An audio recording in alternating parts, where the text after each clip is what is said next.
Headspace is a meditation app, and they use these cute little animations to help explain abstract mental concepts. So today I want to take a look at one of them really closely and critique and see what I really enjoy about it and what decisions I might not have thought to make. This is not me criticizing, well, it is me criticizing them, but it's not me tearing them down and saying it's bad or that I could do better. I'm learning from them so that you can learn from them with me. Keep that in mind. Let's get started. So these animations are made by a production company called Nexus Studios, and one thing I want to dive into maybe in another video is how they handle vertical video as opposed to widescreen landscape video. But today we just have a regular landscape one from YouTube. Impermanence and Change, the link is in the description. You can go check it out. It's only 90 seconds, and then meet me back here because I don't want to play the whole thing. So I have it open in Blender just so I can draw over it. And the very opening is just a little bit of scaling and rotation on this cocoon. And then I wanted to point out that this popping out animation is really just one frame of transition from just it's a cocoon here and it's a butterfly here and the butterfly scales up over a few frames. I would have thought you would need more detail than that to accomplish the same effect, but the sound effect kind of sells it, and it's just like, okay, it works. There's only so much in the frame that you totally understand what happened here. And the butterfly cruises in this direction, really nice stuff moving back and forth. And then the bird, it's funny, the lack of animation kind of plays into the joke here. The bird almost appears in one frame and then just slides in with no animation, just kind of eases into place, and then snap. Again, just one frame to really show like the cartoony non-movement of it that I think is funny. And then the beak kind of scales and squashes to show that he's chewing or swallowing or something. Moving on, the bird just kind of cruises along, and we see this, not to spoil, but this is not a tree branch, but we're meant to kind of believe that at this time. It's somewhere between a tree branch and a boat mast. So the bird comes up to it, and again, there's this kind of funny thing of where he just instantly over one frame rotates 45 degrees and kind of slides right into it. There is a little bit of like anticipation where he tilts back a little further and then kind of overshoots and animates in, but it's very, very like straight and kind of robotic in a funny way, just to sell the jokes a little further. And he does a little bit more just kind of time-killing animation where his mouth goes. Just kind of, I don't know what he's doing exactly, but it makes sense that he just ate and he's doing something with his mouth. I like the counter or the overlapping animation on his little hair tuft. And oh yeah, this startling animation I wanted to talk about, because he has his eyes closed, his shoulders or wings seem to be very relaxed. And then this shaking animation, he doesn't even respond to it for a few frames. And then he does. His eye opens up, his feathers start popping out, and he actually reacts to it and starts to take off. I really like the animation on these feathers. They swing back and forth with nice arcs, and then just kind of disappear, which doesn't make physical sense, but it's like they've done their job. They've shown that he's startled and taking off quickly. Now they don't need to be there anymore. And then this mysterious shape slides up, and the camera pulls way out to show that we're actually on a boat. And this camera move is something I probably would have gone back and forth with myself about, of how to show this reveal in the right way. We need to show just enough to make it seem like it could be a tree branch, and then zoom way out to show that it's a boat, and then zoom back in to show that it's our character. And all of that happens fairly quickly, and like there's not a lot of motivation for that to happen, but it still totally works.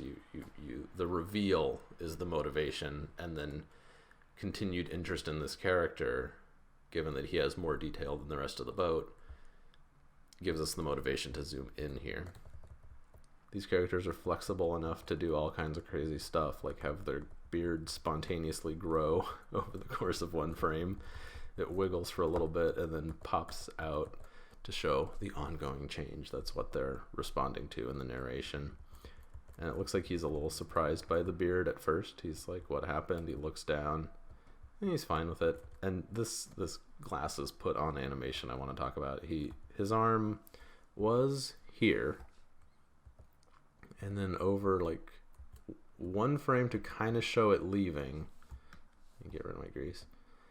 And then one frame later, the glasses are all the way out here in front of the boat, but behind his elbow, which I think is a little weird. But the fact that they're in front of the boat gives you one extra frame to start to see that these are sunglasses, because it's happening quickly, and it just gives you time to read what that is, because he could be pulling out anything in the world.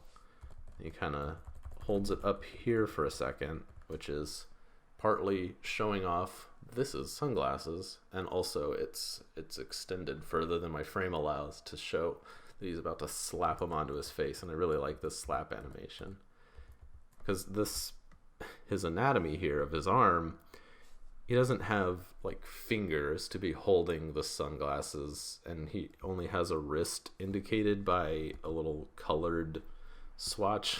A little bit of a cuff. This is only like an anatomical consideration. But then the arm starts to bend this way, which again is very cartoony. I don't really know how to act out that pose, but it makes sense for a noodle arm. And it shows this momentum that like it's starting from his shoulder, and he's kind of whipping it onto his face. And then over a couple of frames, we really see that snap action here. They're perfectly on his face. The arm kind of like bounces back to again show that elasticity, and the glasses are on, and he's looking happy, and his arm goes back to the same place it was. And we zoom out again to reveal that the clouds are rolling in, the storm is coming. He now has to take the sunglasses off at some point, right? And the boat kind of bounces across these waves, and I like the overlapping animation of him kind of bouncing out of the boat. There's some that are more exaggerated than others. So far he's kind of holding on, and then this bigger wave comes along, and he really goes high. He's totally out of the boat. This is, like I was saying, this is a decision that I might not have thought to make, of pushing it so far that he's fully airborne, and his legs are even coming up and going up above his head almost throughout this, just really pushing it really far, further than I might have had the confidence to do. And then he falls back in the boat, squashes down a whole lot, and we do sort of the same trick again here. And then this wave, we can see already on this frame that it's shaped a little differently. It has that peak to it, and it wraps up above him. I really like this lightning too, that they have 3 layers of clouds, and they kind of light them up one after the other to show a lightning strike. It's simple but totally effective. And I just realized it helps show this in really stark silhouette. It shows that what's going on, because it's kind of dark gray on dark gray. It might have been hard to see, and this is a important part where he's getting overtaken by the wave. And then again, in one frame he was here, now he's gone. I like that snappiness. I think these sharks are 2D planes that are moving around in 3D space, because the perspective is too perfect to be hand-drawn or shapes or whatever. And there's kind of a weird thing where the sharks move on different frames. Some of this animation is animated on 2s, and some of it, like the camera is on 1s and the characters and stuff are on 2s, but these sharks are sort of inconsistent. Like this frame, all of them move. The one in front doesn't move from this frame to this frame. And then again, the first one doesn't move. And then the first one doesn't move. And then the first 2 don't move. I'm not really sure why that was done, or if it's an artifact of like retiming or something. If anybody has a better idea than me of why these sharks kind of move on inconsistent frames, I'd love to hear it. I don't really know. It doesn't seem like a super intentional choice, but maybe it is. I really like the splash that shows the amount of water this whale is displacing. It shows it's just a nice splash. It's simple shapes, but it works well to show that this is a big, heavy animal. And he's got this dopey little face. It doesn't really look like a whale. It looks like a rock with a smiley face on it, but you get it, especially when his blowhole goes off in a second here.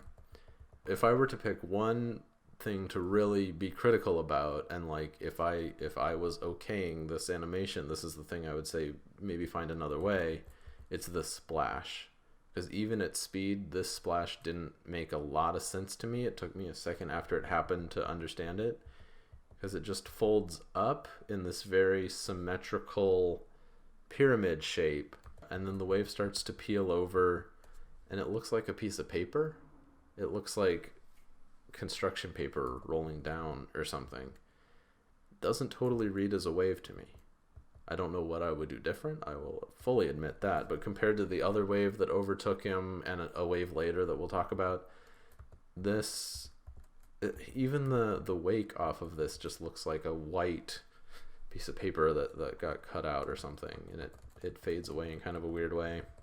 Coming up, I'll be really complimentary here with this board. I love how this board comes up with one side first, and then as it reaches the high point, it tilts the other way and kind of settles in, because that's, if its center of gravity was somewhere in the middle, it would do a movement kind of like that. If it had any type of initial rotation to it, or initial sideways, if it was coming up sideways, it would bounce up in that way.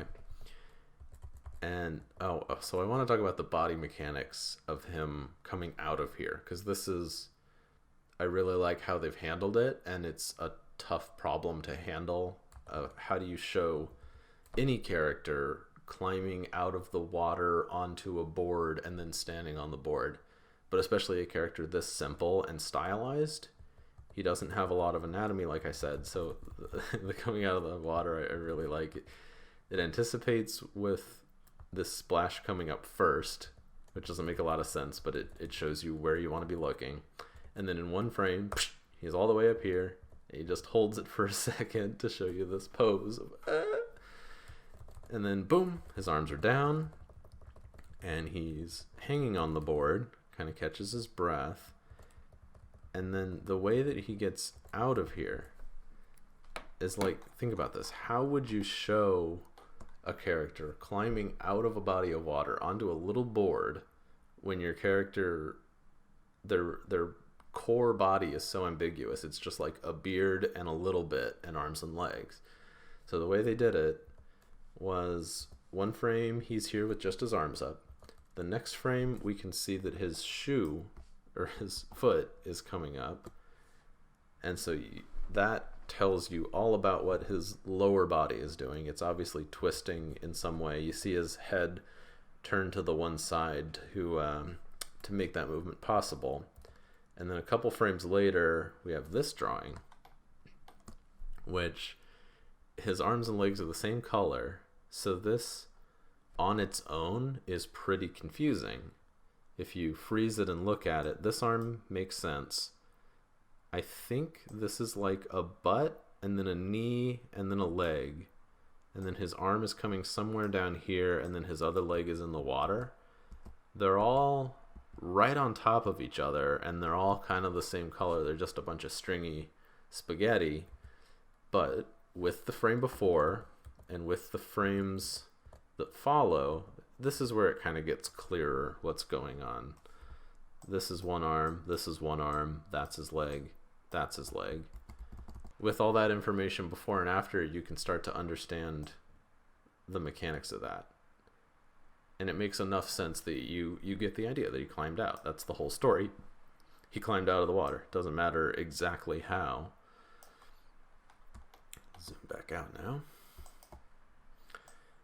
And then he starts to paddle with his arm here. And yeah, so when this wave comes, there's another body mechanic question. How do we get this character from a kneeling position to a surfing, standing position? And the solution here I like a lot because it's very creative. We have a wave come and surprise him. You can see by his face that he wasn't expecting this.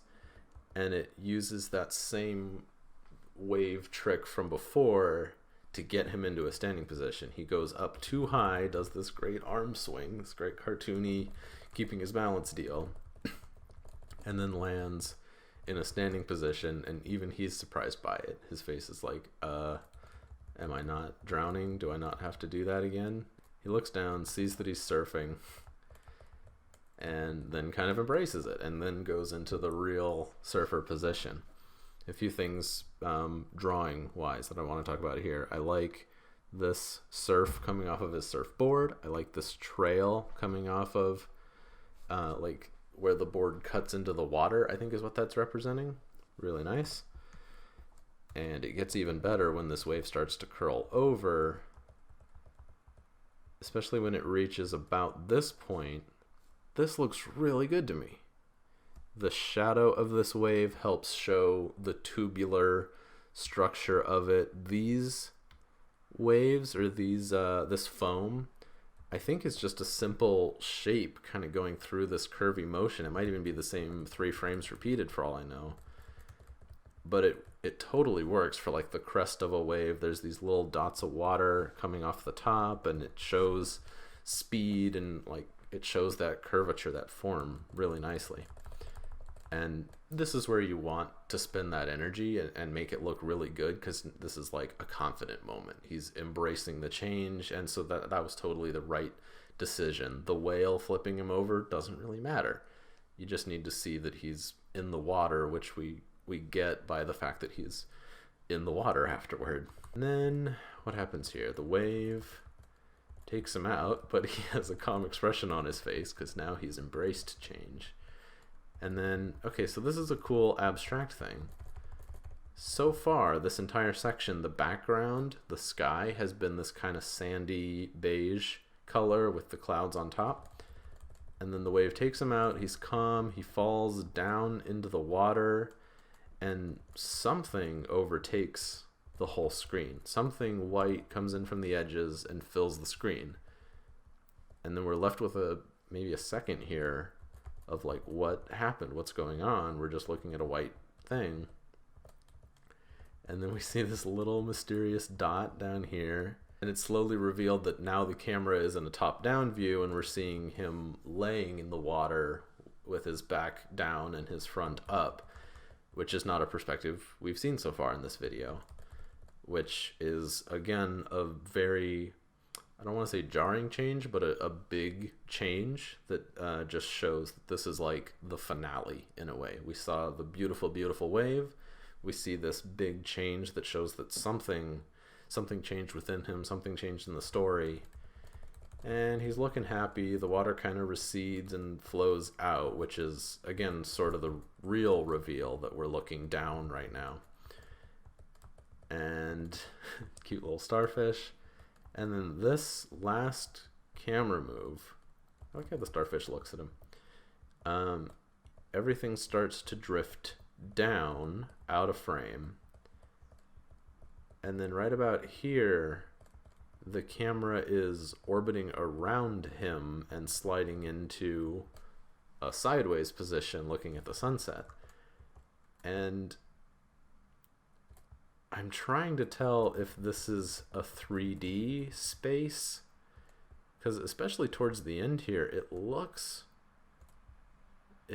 pretty 3D. Like, the perspective is really good, but I think you could achieve this just with shapes and a little bit of sliding translation animation, like for the parallax, because the shadows get a whole lot longer. From here to here, the shadows get way longer, which indicates to me that it's just shapes, and they just had like, this is the shape for top down and this is the shape for sideways, and just kind of blend between them.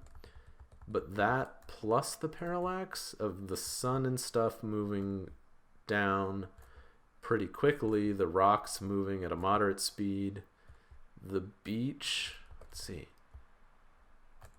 it's just hard to tell because it's so seamlessly executed. The shadows are kind of the only thing I'm really picking up on.